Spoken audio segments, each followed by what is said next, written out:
좀 전에 우리 초등학생 아이들이 찬양하는 모습을 보면서 오래간만에 사람이 찬양하는 모습을 보게 돼서 너무 기뻤습니다.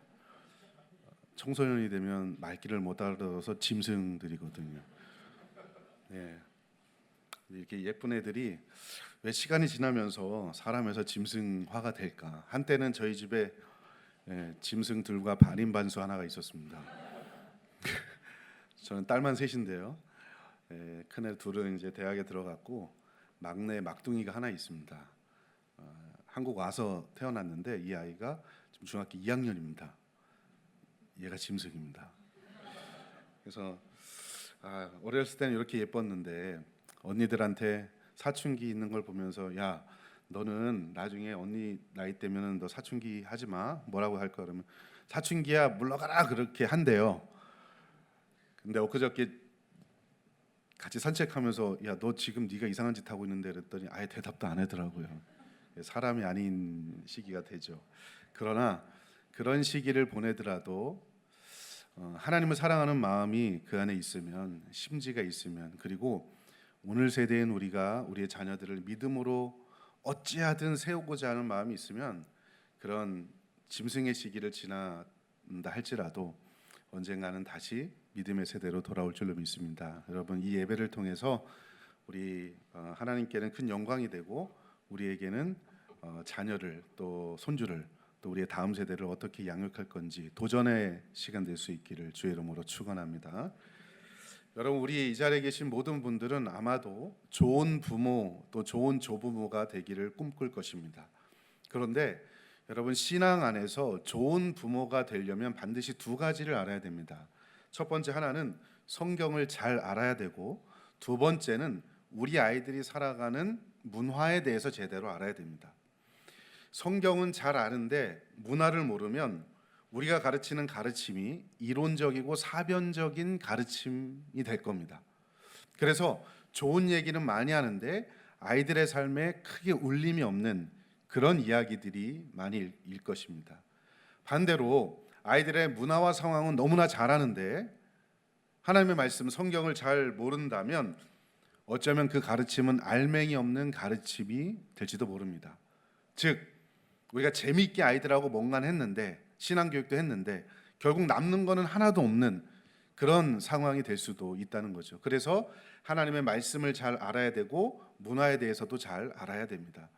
하나님의 말씀에 대한 부분은 오늘은 조금 뒤로 하고 아이들의 문화에 대해서 함께 좀 깊이 생각해 봤으면 좋겠습니다.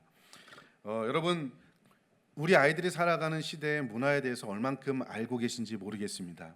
일반적으로 문화사적인 구분에 따르면 2010년도 이전에 태어나온 아이들을 Z세대라고 부릅니다. 그러니까 고등학생, 청년들, 대학생들을 일컬어서 Z세대, 특별히 밀레니얼 그래서 MZ세대라고 부르죠.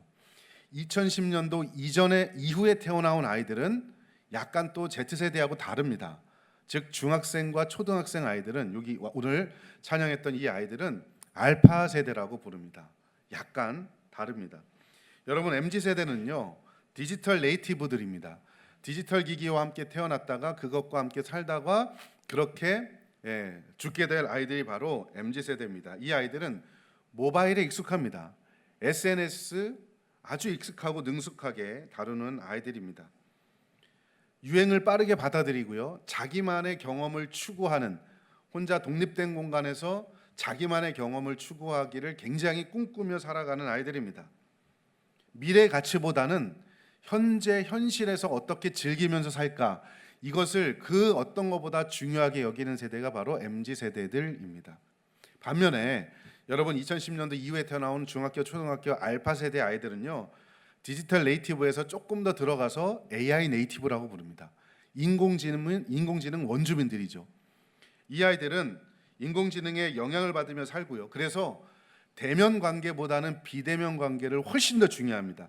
만나서 뭔가를 하는 것보다 비대면으로, 그죠? 비대면으로 뭐 하는 걸 훨씬 더 좋아하고 실제 세계보다 가상현실에 훨씬 더 익숙해져 있는 아이들입니다. 기계와 소통을 더 능숙하고 재밌어하는 아이들입니다. 여러분 그래서 초등학교 아이들이요, 초등학교 고학년만 돼도 핸드폰, 인터넷 그저 화면 앞에서 살잖아요. 사람들하고 소통하는 걸 별로 좋아하지 않습니다. 이게 바로 알파 세대의 특징들입니다.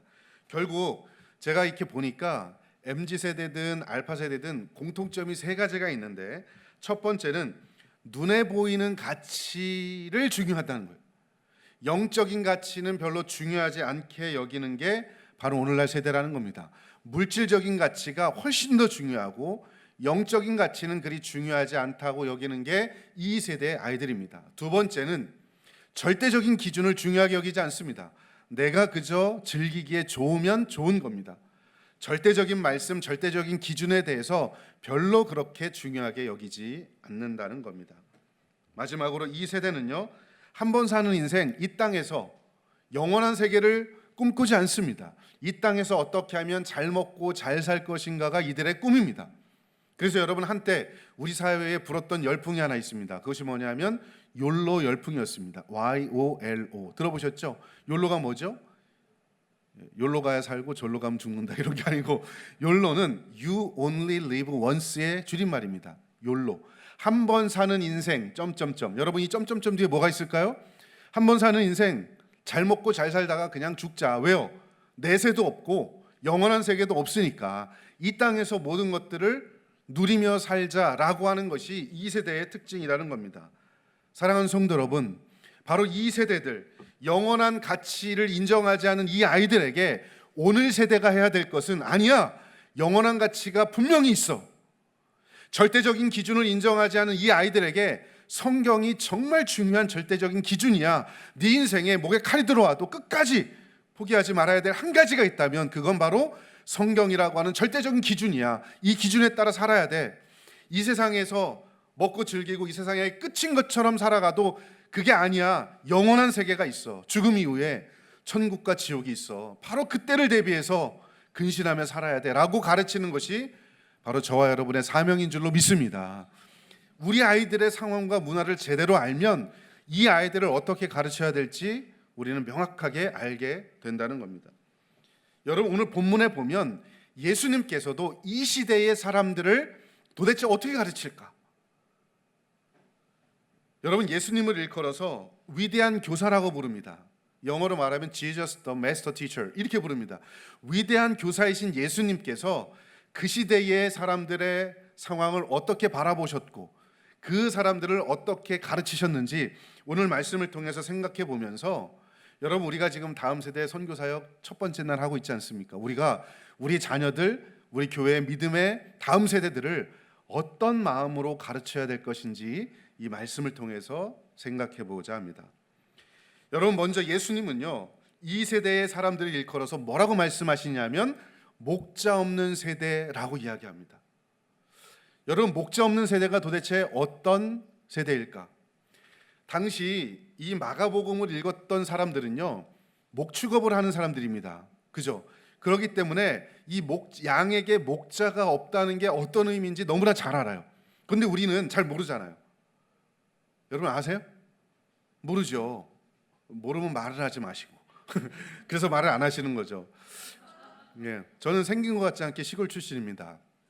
그래, 예, 원래는 이렇게 도시 사람처럼 생겼잖아요, 그죠?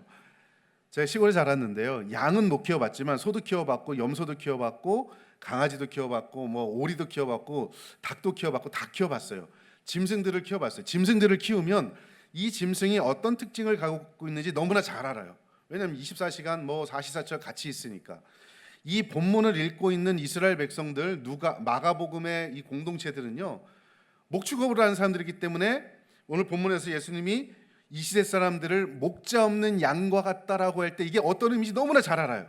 여러분, 양은요, 첫 번째로 시력이 약해서 잘 넘어지고 방향 감각이 없는 그런 짐승이 양입니다.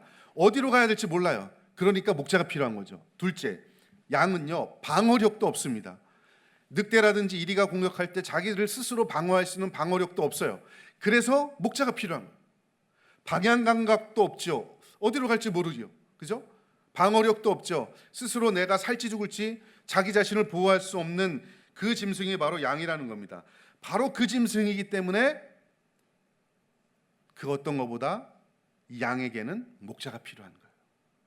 예수님께서 오늘 세대를 이끌어서 목자 없는 양과 같다, 이리 방황하고 저리 방황하는 세대, 조금이라도 예수 그리스도의 복음이 없으면 완전히 죽을 수밖에 없는 세대, 바로 그 세대가 오늘 세대 목자 없는 양과 같다고 말씀하시는데, 저는 이 본문 말씀을 보면 어쩌면 그렇게 예수님 시대의 목자 없는 양 같은 세대가 오늘날 우리 자녀들 세대와 똑같은지 모르겠습니다.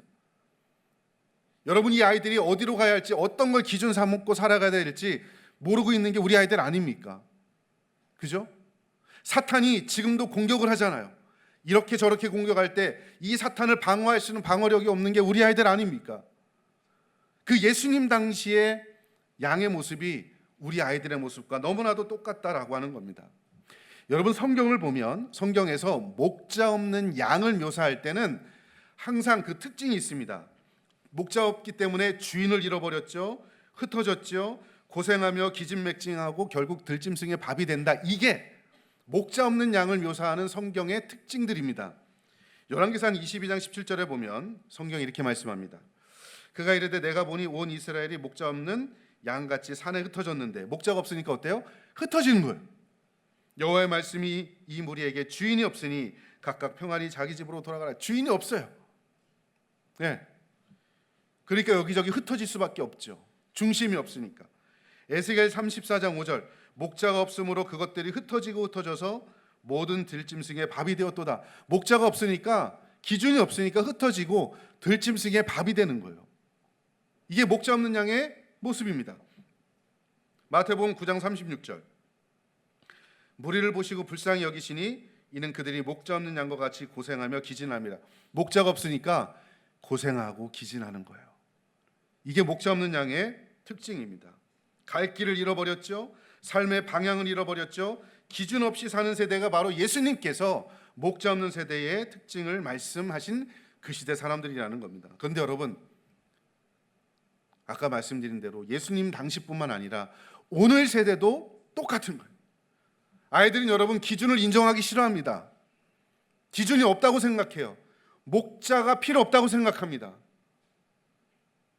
예수님 당시하고 너무나도 똑같죠. 여러분, 그 목자가 필요 없다, 기준이 필요 없다고 이야기하는 그 시대의 모습을 통계가 명확하게 보여줍니다. 2026년 갤럽의 조사에 따르면 우리나라의 종교인이 몇 프로냐? 40%입니다. 뒤집어 이야기하면 종교가 없는 사람들이 60%입니다. 이 중에 기독교 신앙을 가진 사람이 18%밖에 되지 않습니다. 그러니까 40% 종교인 중에 18%, 제일 많긴 하지만 여전히 전 국민으로 보자면 20%가 안 되는 비율입니다. 작년에 2025년에 한국 리서치에서 조사를 했어요. 연령대별로 기독교인들이 얼마나 될까? 60세 이상의 개신교인이 24%인데 20세 청년층 기독교인 교는 13%밖에 안 됩니다. 그러니까 여러분, 연세 드신 분들은 24%, 청년층은 13%, 이래저래 합치니까 한 18%밖에 안 되는 거예요. 밑으로 내려갈수록 기독교 신앙을 갖고 있는 사람들이 점점 줄어든다는 겁니다. 과장되긴 했지만 2021년에 3월 1일에 국민일보에 나온 내용 중에 하나입니다. 다음 세대 아이들이 어떤 몇 프로나 될까? 여러분, 여기서 충격적인 이야기를 합니다. 다음 세대 아이들이 3에서 5%밖에 기독교인이 없다고 이야기합니다. 랄프 윈터라고 하는 선교학 박사가 미전도 종족이라는 얘기를 했습니다. 미전도 종족이 뭐냐? 선교지에 가면 어떤 민족이 3% 혹은 5% 미만이면 그 종족은 미전도 종족이다. 그 이상이면 전도된 종족이다. 이렇게 보는데요. 여러분, 해외에 나가야만 미전도 종족을 볼 수 있는 게 아니라 이미 우리 주변에도 미전도 종족이 있어요. 누가요? 우리의 다음 세대 아이들. 3에서 5%밖에 안 된답니다. 애들이 별로 없는 거예요. 목자 없는 양과 같은 시기를 보내고 있는 게 바로 오늘날 우리 아이들의 모습이라는 거죠. 여러분, 이 아이들이요, 2026년 올해 갤럽 조사를 자세하게 제가 살펴보니까 예수를 믿든 안 믿든, 종교를 갖든 안 갖든 전체 청소년들 중에 71%가 종교가 필요 없다고 이야기합니다. 그 중에 예수 믿는 사람들, 기독 청소년의 52%가 종교가 필요 없대요. 여러분, 오늘 아침에 교회 왔던 여러분의 자녀들, 여러분의 손주들 중에 반 이상이 종교가 필요 없다고 이야기합니다. 예수가 필요 없대요. 내 삶의 기준이 필요 없다라고 이야기하는 아이들이 점점점 늘어나고 있다는 겁니다. 더 여러분 충격적인 건 뭔지 아십니까? 얼마 전에 목회데이터 연구소에서 조사를 했습니다. 교회 다니는 아이들한테 야, 너 구원의 확신이 있냐? 라고 물었더니 예, 있습니다 라고 응답한 비율이 48.9%예요. 없습니다 라고 응답한 비율이 51%입니다. 여러분의 자녀들, 오늘 교회 온 아이들 중에 반 이상은요, 종교의 필요를 못 느끼는 거 뿐만 아니라 여러분 구원의 확신이 없이 그냥 교회 오는 겁니다. 여러분 교회를 왜 옵니까? 예수를 알기 위해서 오는 거 아닙니까? 그죠? 근데 구원의 확신이 없어요. 그렇게 고등학교를 졸업하고 청년이 되고 대학에 가요. 애들이 점점점 기독교를 떠나게 되는 거예요. 그래서 나이가 들수록 기독교인들의 비율이 점점 줄어드는 겁니다. 이게 우리 아이들의 현재 현실이라는 겁니다. 여러분 이 세대를 보면서, 이 암울하고 암흑 것 같은 세대를 보면서 여러분 어떤 마음이 드십니까? 아, 나 잘 먹고 잘 살다가 예수 잘 믿고 살다가 나 천국 가면 되겠지. 여러분 그게 아닙니다. 우리 부모에게 오늘 세대에게 주신 가장 중요한 책임은, 여러분 저는 그런 생각을 해봐요. 우리가 부모로서 하나님 앞에 갔을 때 우리가 받을 수 있는 가장 최고의 칭찬이 뭘까? 다른 게 아니라 이걸 것 같아요. 야, 아무개 집사야, 아무개 권사야, 아무개 장로야, 아무개 목사야, 내가 봤더니 너보다 네 자식이 믿음이 더 좋더라. 여러분 이게 최고의 칭찬인 줄로 믿습니다. 이거를 위해서 우리 자녀들에게, 이 미전도종족과 같은 이 아이들에게, 예수를 알지 못하고 방황하는 이 아이들에게 복음을 증거해야 되는 거죠. 여러분은 얼마나 자녀들에게 믿음을 전수하고 계십니까? 여러분의 손주들에게 얼마나 믿음의 선한 영향력을 끼치고 계십니까? 우리가 자녀와 손주들에게 얼만큼 많은 돈과 같은 유산을 물려줄까를 고민하기보다 어떻게 하면 내가 평생 동안 믿어왔던 이 예수 그리스도의 십자가의 복음, 믿음의 유산을 물려줄지를 고민해야 됩니다. 이게 우리에게 주신 마지막 사명입니다.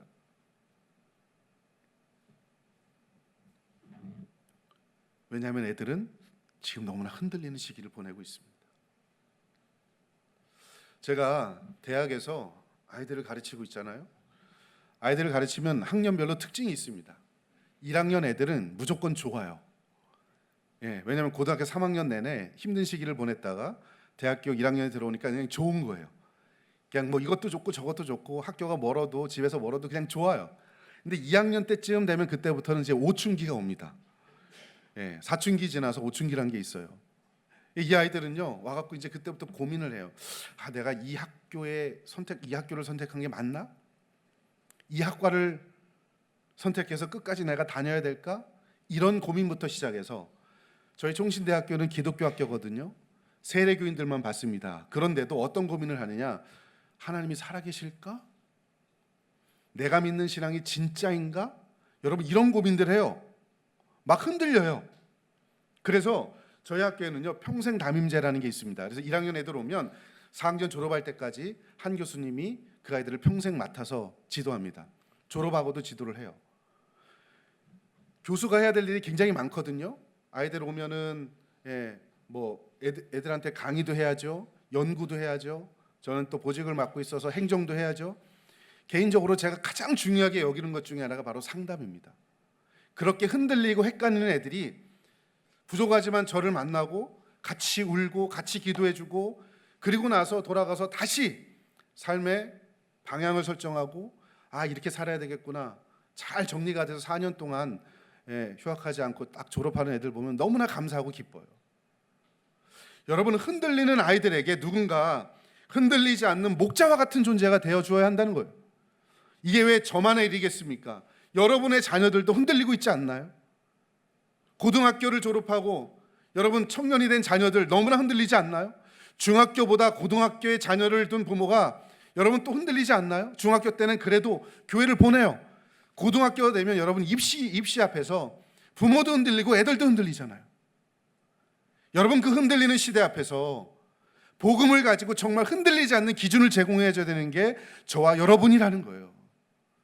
그 사명을 위해서 하나님이 우리에게 부모로서, 교사로서 여전히 우리의 삶을 지금까지도 허락하고 계신다는 겁니다. 우리가 예수님처럼 흔들리는 시기에 흔들리지 않는 든든한 나무가 됐으면 좋겠습니다. 흔들리는 아이들에게 든든한 버팀목 같은 나무가 되어서 이 아이들, 여러분 애들은요 흔들리는 게 일이에요. 사춘기 때 애들은 사춘기 짓을 해야 돼요. 전문 용어로, 제 얘기는 아닌데 누가 그래요. 애들은 지랄 총량의 법칙이 있대요. 그래서 그 시기 땐 그걸 해야 돼요. 엄마 아빠 말을 안 듣는 게 그 시기에 아주 지극히 정상적인 사춘기의 모습입니다. 여러분 사춘기 때 사춘기 안 하면 어떻게 되는지 아십니까? 여러분 남편처럼 될 수도 있어요. 네. 여러분 사춘기 때 흔들리는 게 당연한 거예요. 문제는 애들은 흔들려도 흔들리지 않은 든든한 나무 같은 여러분이 있고, 흔들리지 않는 예수 그리스도를 소개하면 이 아이들은 흔들리다가도 다시 믿음의 견고한 뿌리를 내리게 될 줄로 믿습니다. 그 사명을 감당하는 저와 여러분 될 수 있길 주의 이름으로 축원합니다. 여러분 그렇게 흔들리는 세대, 목 잡는 세대에게 우리가 해줘야 될 첫 번째가 뭐냐? 오늘 본문의 말씀에 의하면 불쌍히 여기는 마음을 갖는 겁니다. 자, 한번 따라해 볼까요? 불쌍히 여기라. 여러분 우리의 자녀 세대를 불쌍히 여기는 마음을 가지고 대해야 된다는 겁니다. 오늘 본문 말씀에 보면 이 불쌍히 여기다라는 단어가 등장하는데요. 이 단어는 헬라어로 스플랑크니조마이라는 단어입니다. 이 단어가 구약 성경에는 긍휼 혹은 자비 이런 단어로 쓰여졌어요. 하나님의 속성으로 긍휼, 자비라는 말인데 예수님의 사역 가운데는 불쌍히 여기다라는 말로 쓰여졌습니다. 원래 이 단어는요 내장 혹은 창자라는 그런 뜻을 갖습니다. 그러니까 여러분 불쌍히 여기다는 의미는요 내 내장이 끊어지는 것 같은 고통을 느끼면서까지 그 사람을 공감해 주는 거예요. 내 마음, 내 창자가 끊어지는 것 같은 고통을 느끼면서도 저 사람의 마음을 받아주는 게 바로 이 불쌍히 여기는 그런 마음입니다. 예수님께서 병자들을 보시면서 이 불쌍히 여기는 마음을 가지셨어요. 그래서 이 단어는 사회과학적인 용어로 공감하다라는 말하고 같은 말입니다. 누군가를 공감하는 거죠. 이 공감하다라는 말이 영어로 말하면 empathy라는 단어입니다. N 안으로 파토스, 마음입니다. 마음 안으로 내 마음을 집어넣는 거예요. 그래서 내 마음이 네 마음이 되고 네 마음이 내 마음 되는 거, 이게 공감입니다. 여러분 아이들의 마음이 여러분의 마음이고 여러분의 마음이 아이들의 마음이 되고 계십니까? 이게 진짜 아파하는 거고 진짜 공감하는 거예요. 아이들이 입시 때문에, 친구 때문에, 성적 때문에 고민하고 죽고 싶어하는 그 마음이 여러분의 마음으로 다가오십니까? 그걸 느끼신다면 여러분들은 함께 아파하는 사람들입니다. 그렇지 않으면 우리는 그게 아닐 수도 있다는 거예요. 여러분 흥미로운 것은 이 불쌍히 여기는 것이 하나님의 본성이고 예수님 사역의 동기가 되셨다는 겁니다. 성경을 보면 불쌍히 여기다라는 표현에 늘 하나님이 등장합니다. 사무엘하 12장 22절 이르되 아이가 살았을 때 내가 금식하고 온 것이 혹시 여호와께서 나를 불쌍히 여기사 아이를 살려주실지 어찌 알겠느냐. 하나님께서 불쌍히 여기사 나를 좀 봐줬으면 좋겠다. 그 불쌍히 여기시는 건 하나님의 본성이에요. 욥기 34장 24절 하나님이 그 사람을 불쌍히 여기사 그를 건져 구덩이에 내려가지 않게 내가 대속물을 얻었다 하시리라. 하나님이 불쌍히 여기다. 이게 하나님의 본성이죠. 다니엘 2장 18절 하늘에 계신 하나님이 이 은밀한 일에 대하여 불쌍히 여기사, 하나님이 불쌍히 여기는 거예요. 그래서 다니엘과 세 친구를 구원하신 거죠. 여러분 불쌍히 여기는 건 우리 하나님의 본성입니다. 그 하나님의 불쌍히 여기시는 은혜 때문에 저와 여러분이 구원받아 이 자리에 있는 줄로 믿습니다. 그 하나님의 은혜가 없으면 이 자리에 있을 사람 아무도 없는 거예요. 그게 불쌍히 여기시는 거예요. 우린 죄로 말미암아 죽은 인생들 아닙니까? 죽을 수밖에 없는 인생이 아니라 죄로 인해 이미 죽었던 우리를 불쌍히 여기셔서 우리 살리신 거예요. 하나님이. 그 마음으로 우리 아이들을 보라는 거죠. 이미 죽은 저 영혼들을 보라는 거예요. 예수님의 사역의 동기가 불쌍히 여기는 거죠. 마태복음 14장 14절 예수께서 나오사 큰 무리를 보시고 불쌍히 여기사 그 중에 있는 병자를 고쳐주시니라. 병자를 고쳐주는 동력이 뭐라고요? 불쌍히 여기시는 거예요. 마태복음 20장 34절 예수께서 불쌍히 여기사 그들의 눈을 만지시니 곧 보게 되었다. 앞이 못 보는 사람들이 왔어요. 예수님 불쌍히 여기신 거예요. 마가복음 1장 41절 예수께서 불쌍히 여기사 손을 내밀어 그에게 대시며 이르시되 내가 원하노니 깨끗함을 받으라. 치유의 동력이죠. 누가복음 7장 13절 주께서 과부를 보시고 불쌍히 여기사 울지 말라 하시고. 여러분 본문의 말씀에서 질병과 고통 중에 있는 자기 백성들을 향한 예수님의 애타는 마음이 뭐다? 이게 불쌍히 여기는 마음이라는 겁니다. 저는 하나님이 가지셨던, 예수님이 가지셨던 그 불쌍히 여기는 그 스플랑크마이조마이라는 이 단어가 저와 여러분이 우리 아이들, 우리 다음 세대를 대하는 동력이 될 수 있기를 주의 이름으로 축원합니다. 이 마음이 우리에게 있어야 돼요. 제가 사역을 할 때 중등부를 사역할 때입니다. 저도 현장에서 한 20년 넘게 사역을 했거든요. 여러분은 혹시 그런 경험을 해보신 적이 있는지 모르겠으나 아마 대부분 없을 것 같은데, 평균 98점을 맞는데 열등감이라는 걸 느껴보신 적이 있으신가요? 저는 있습니다. 예. 여러분, 평균 98점을 맞는데 어찌 열등감을 느낄 수가 있어요? 제가 가르칠 때 중학교 3학년짜리 아이가 그 아이였습니다. 우리 교회 나오는 애였는데 진짜 98점을 맞아요. 근데 열등감을 느껴요. 나중에 알고 봤더니 자기 경쟁자 늘 1등하는 애, 자기는 2등인데 늘 1등하는 애가 있는데 얘는 평균 99점, 100점을 맞는 애야. 넘사벽이에요. 아무래도 못 넘어. 게다가 얘는 제가 볼 때는 이 친구도 굉장히 예쁘거든요. 근데 여러분, 왜 사춘기가 되면 뭐 여드름도 생기고 막 그러잖아요, 그죠? 근데 자기가 볼 때 이 친구는 여드름도 안 생기고 예쁜 거야. 외모도 예쁜 거야, 지가 볼 때. 그러니까 공부도 잘하지, 외모도 자기보다 훨씬 뛰어나지. 그러니까 열등감이 생기는 거예요. 그래서 얘가 2달 동안 학교를 안 갔습니다. 여러분, 2달 안 가면 유급 위기입니다. 2달 동안 엄마가 얘가 안 가니까 뭐 병원도 찾아가 보고, 정신과도 가서 상담도 해보고, 또 전문 상담가도 찾아보고, 이 사람 저 사람 다 만나봤어요. 그런데도 안 돼. 그래서 저한테 전화를 하신 거야. 내가 전도사인데 뭘 한다고 전화를 하셨어요. 전도사님, 우리 아이 좀 꼭 좀 만나 주십시오. 그래서 제가 얘네 집에 갔습니다. 가서 얘 방문을 똑똑 두들겼어요. 그랬더니 인기척도 없습니다. 아는 척도 안 해요. 그래서 갔어요, 그냥. 그리고 나서 그 다음 주에 가서 또 똑똑했어요. 안 만나겠대요. 그래서 제가 포스트잇에다가 써놨죠. 아무개야, 전사님 왔어. 꼭 얘기하고 싶은데 혹시라도 마음의 문이 열리면 나한테 연락 주렴 하고 집어넣어놨어요. 그리고 집에 왔어요. 주중에 갑자기 걔네 어머니한테 전화가 왔어요. 목사님, 전사님, 우리 아이가 전사님을 좀 꼭 만나고 싶다 그럽니다. 여러분, 그때 제 마음이 즐거웠을까요? 아니면 힘들었을까요? 힘들지. 왜냐하면 이 만나긴 만나야 되는데 막상 만난다고 하니까 두려운 거예요. 2달 동안 전문가도 다 만나보고, 그죠? 얼마나 많은 사람들을 만나봤겠어요. 가슴이 뛰기 시작하는 거예요. 그때부터 내가 어떻게 하지? 막 두려운 거예요. 그래서 기도했어요. 하나님, 저 이번 주 토요일 날 아무개 만나는데 주님 어떻게 해야 되죠? 막 가슴이 뛰는 거예요. 토요일이 됐습니다. 교회 왔어요. 유리가 이렇게 있는, 지금도 기억에 납니다. 상담실에 들어가서 제가 한마디를 했습니다. 아무개야, 다른 거 없어요. 하나님이 너를 정말 사랑하신다. 그랬더니 얘가 그때부터 울기 시작하는 거예요. 울면서 1시간 동안 자기 얘기를 하는 거예요.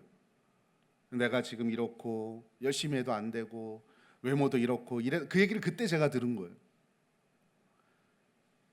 다 쏟아내고 나서, 전사님, 이제 제가 다시 학교도 다니고 다시 신앙생활도 열심히 하겠습니다.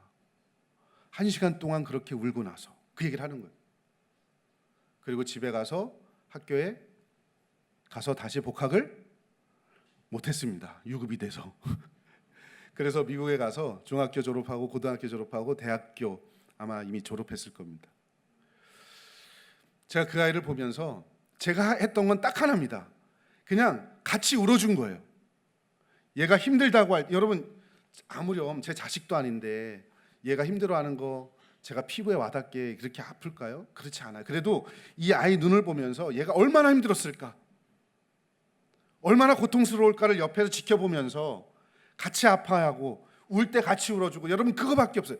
같이 울어주고 같이 아파하니까 이 아이가 회복이 되는 거예요. 여러분, 우리 아이들에게 필요한 게 바로 그거라는 거예요. 불쌍히 여기는 마음. 그게 다른 게 아닙니다.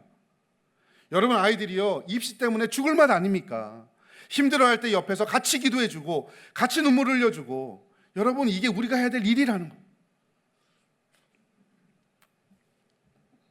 그렇게 불쌍히 여기는 마음을 가지고 옆에 있을 때 이 아이들은 믿음 안에서 온전히 성장할 수 있게 된다는 거예요. 두 번째, 여러분 예수님께서는요 함께 아파하신 것뿐만 아니라 그들에게 하나님 나라의 비밀을, 말씀을, 기준을 가르쳐 주셨어요. 오늘 본문 6장 34절에 보니 예수께서 나오사 큰 무리를 보시고 그 목 잡는 양 같은 무리 인하여 불쌍히 여기사, 여기서 끝난 게 아니죠. 불쌍히 여기사 뭐 하셨다고요? 이에 여러 가지로 뭐 하셨어요? 가르치시더라. 심리적으로 안정만 준 게 아니라 하나님의 말씀을 가르쳐서 기준을 세워주신 거예요. 헷갈리지 않도록 분명한 기준, 방향성을 잡아가도록 하나님의 말씀을 가르쳐 주셨다라고 하는 겁니다. 여러분, 이게 우리가 해야 될 일이에요. 오늘 본문에 나오는 여러 가지로 가르치다, NIV 성경에 보면 many things라고 되어 있습니다. 많은 것들. 여러분이 많은 게 뭐냐면 하나님 나라의 복음의 비밀을 여러 가지 방식으로 가르쳤다는 거예요. 성경을 제가 보니까 누가복음 9장 11절에는 하나님 나라의 일 이렇게 표현되어 있고요. 마태복음과 누가복음에는요 병자를 고쳐주는 거 이렇게 돼 있어요. 그러니까 영적인 일과 육적인 일을 다 가르쳐 주셨고, 한마디로 이야기하면 하나님 나라 백성답게 살아가는 법을 가르쳐 주신 거예요. 누가요? 예수님이. 이게 바로 예수님께서 행하셨던 일, 여러 가지로 가르치셨다는 게 바로 이거예요. 여러분, 저는요 우리가 아이들을 마음으로 받아주고 불쌍히 여겨주는 거, 여기에서 한 단계 더 나아가서 하나님 나라의 기준을 가르쳐 주는 게 저와 여러분이 해야 될 일이에요. 말씀을 가르쳐 주는 거죠. 왜 그럴까요? 이 세상은 기준 없이 살아가니까. 기준이 흔들려요. 여러분, 학교에서 애들이 배우는 교과서를 한번 보십시오. 남자와 여자와 만나서 결혼을 하는 거, 이것만이 가정이 아니라 동성애 가족도 가족의 유형 중에 하나라고 이야기합니다. 그리고 문화를 통해서, TV를 통해서 동성애를 아름답게 묘사합니다. 그 사람들이 박해받는 사람들이라고 여러분 그렇게 포장해서 이야기합니다. 그럴 때마다 아이들은 저것도 사랑인데 라고 기준이 무너지는 거예요. 성경을 보십시오. 명확하게 여러분 남자와 여자, 이게 가정이라고 하나님은 말씀하시는데 흔들리는 거예요. 주일에 교회 빠지고 시험 기간에는 학원 공부하러 가는 게 이게 정석이 돼버렸어요. 왜 그런지 아십니까? 기준이 흔들리니까 그래요. 고3이 되면 학교에 안 나오는 게 너무나 당연하다고 아이들이 생각합니다. 왜 그렇습니까? 말씀의 기준이 흔들리니까 그래요. 여러분, 주일은 하나님의 날입니다. 모든 날이 하나님의 날이지만 특별히 그날을 구분해서 드리는 게 주일입니다. 기준이 되는 날이죠. 그런데 기준이 흔들리니까 주일에도 학원 가는 거예요. 고3에도 학원 가요. 여러분, 그렇게 해서 좋은 대학 간다고 봅시다. 그렇게 해서 좋은 직장에 취직했다고 봅시다. 여러분, 그게 복이 아니에요. 잘 기억하셔야 합니다. 예수를 안 믿는데 내 자녀가 좋은 대학에 갔어요.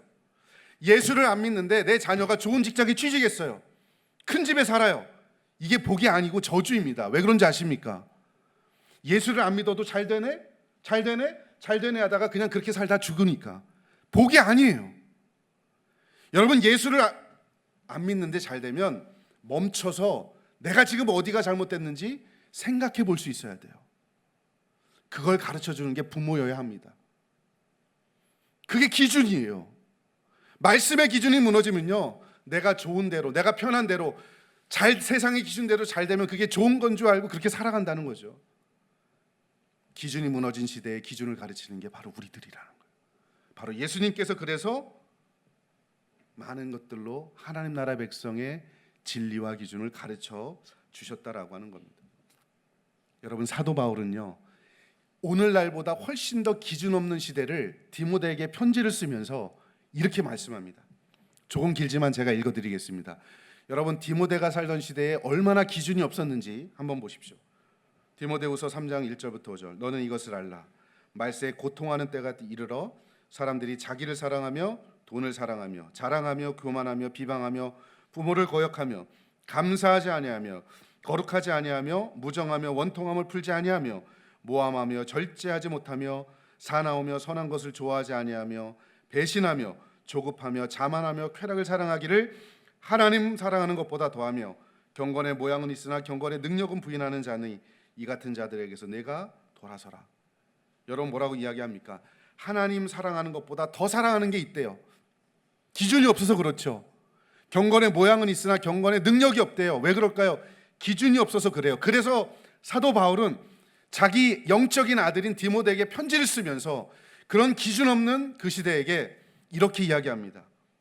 디모데후서 3장 14절부터 17절 우리 한번 같이 읽어보겠습니다. 그러나 시작.